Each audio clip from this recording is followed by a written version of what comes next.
Nesta semana nós estudamos a terrível experiência do povo de Israel, o povo de Deus, ao fabricar um ídolo, ao conceber um ídolo e dar àquele ídolo a prioridade de adoração. Adorar o Deus, idolatrar. O bezerro de ouro que eles fizeram e que imediatamente passaram a prestar culto. Vamos verificar, vamos recapitular os fatos, os eventos que estão narrados lá no capítulo 32 do livro de Êxodo.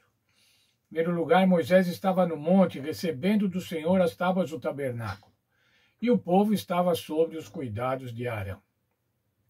O povo achou que Moisés estava demorando muito e começou a pensar até que ele poderia não voltaria mais. Dessa forma, eles exigiram de Arão, que era quem estava incumbido de cuidar do povo, de administrar o povo, eles exigiram que Arão fizesse deuses visíveis para que eles pudessem prestar culto.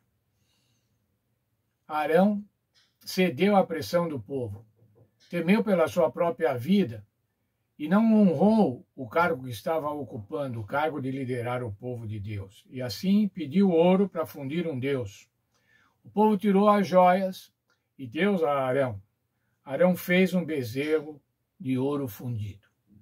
Imediatamente após fazer esse bezerro, o povo considerou essa escultura como sendo os deuses que haviam tirado esse mesmo povo do Egito. Trouxeram sacrifícios e adoraram. Arão aproveitou essa oportunidade agora para criar um feriado. Falou, amanhã nós vamos cultuar ao Senhor.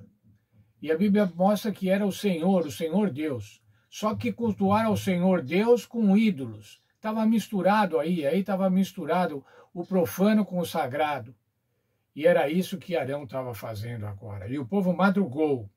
O povo madrugou para a farra, como lemos no texto. Madrugou para a orgia.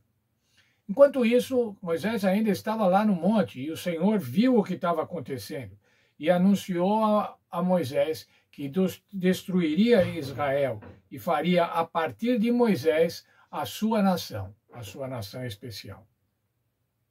Moisés intercedeu pelo povo e o Senhor não destruiu Israel. Moisés argumentou com Deus, argumentou que Deus não poderia destruir o povo da promessa, o povo a qual ele havia prometido dar a terra. Como é que ficaria a reputação de Deus diante dos incrédulos, diante dos ímpios, diante dos estrangeiros? Como ficaria? Tirou do Egito para matá-los no deserto e o Senhor cedeu aos argumentos de Moisés. Moisés desce do monte e fica irado diante da idolatria. Lemos que o povo estava desenfreado, estava sem freios, fazendo o que queriam. Ainda outro verso diz que eles estavam nus. Era uma orgia igual às que os egípcios faziam para os seus deuses, para os seus falsos deuses. Moisés ficou irado diante da idolatria e quebrou as tábuas da lei. Isso significava o quê? A demonstração física de que o povo já tinha quebrado moralmente a lei, já tinha quebrado moralmente o contrato da aliança. Moisés destrói o bezerro de ouro,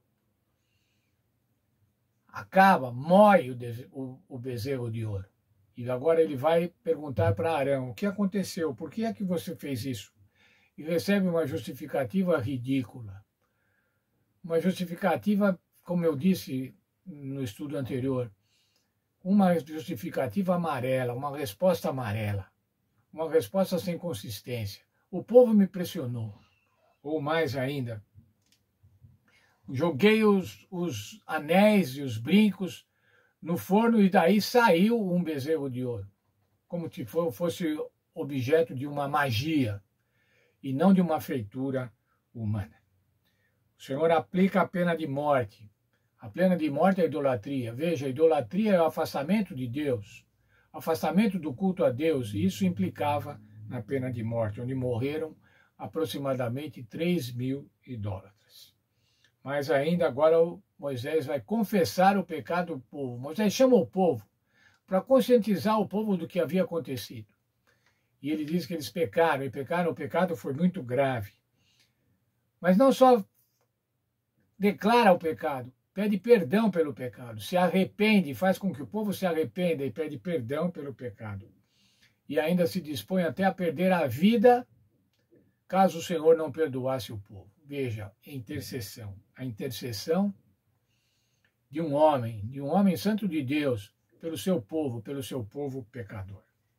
A importância de Moisés, um líder, um condutor, um instrutor, um intercessor.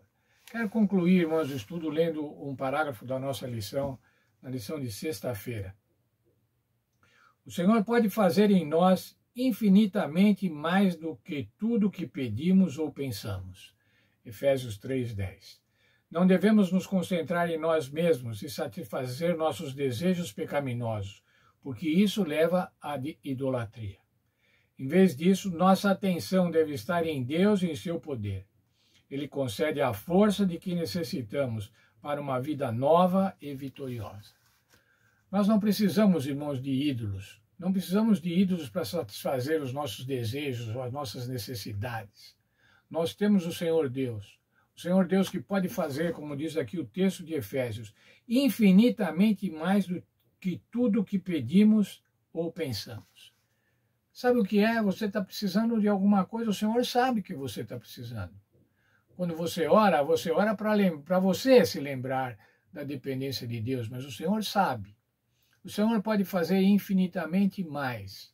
Não existe nenhum outro ídolo, irmãos, que nós podemos colocar na nossa vida para satisfazer as nossas necessidades.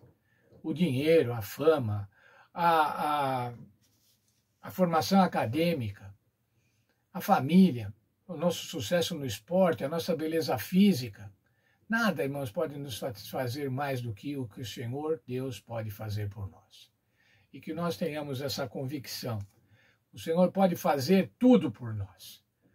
Tudo do que nós pensamos e aquilo que não pensamos, o Senhor tem preparado. Aquilo que os olhos não viu, o coração não subiu no coração do homem, quer dizer, não passou na cabeça do homem, é o que o Senhor tem preparado para os seus filhos. E eu quero, irmãos, viver de acordo com essa esperança. Ou melhor, viver de acordo com essa certeza. A certeza de que o Senhor Deus vai prover todas as minhas necessidades. Aqui, se for do plano dele, mas eternamente o Senhor vai prover as minhas necessidades pela vida eterna. Vamos orar. Obrigado, bom Deus, pelo estudo que tivemos nesta semana, quando vimos a intercessão de um homem de Deus para livrar o povo. E essa intercessão feita por Moisés, nos lembra da intercessão feita pelo Senhor Jesus Cristo, que intercedeu não somente por um povo, mas por todos os seres humanos, por cada um de nós, para que nós pudéssemos ser justificados e dessa maneira salvos através do sangue do Senhor Jesus. Faça, Senhor, com que sejamos agradecidos por isso. E ao sermos agradecidos, sejamos leais, sejamos obedientes e adoremos o Senhor Deus, Criador do céu e da terra.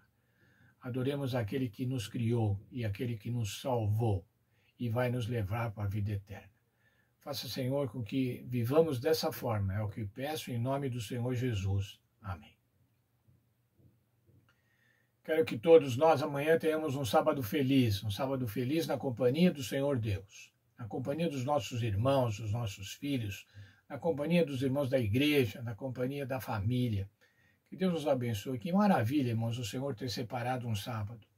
Se o Senhor não tivesse separado o sábado, amanhã você ia estar trabalhando também, como todos os outros dias. Você ia estar limpando casa, limpando carro, levando o carro para a oficina, fazendo as tarefas diárias, as tarefas cotidianas. Mas o Senhor tem uma tarefa especial amanhã, um encontro com cada um de nós. E nós devemos estar nos preparando, a partir de hoje, dia da preparação, nos preparando para amanhã, um encontro especial com o Senhor Jesus. Então, até amanhã. Sejam felizes. Sábado é o dia da alegria, portanto, seja feliz.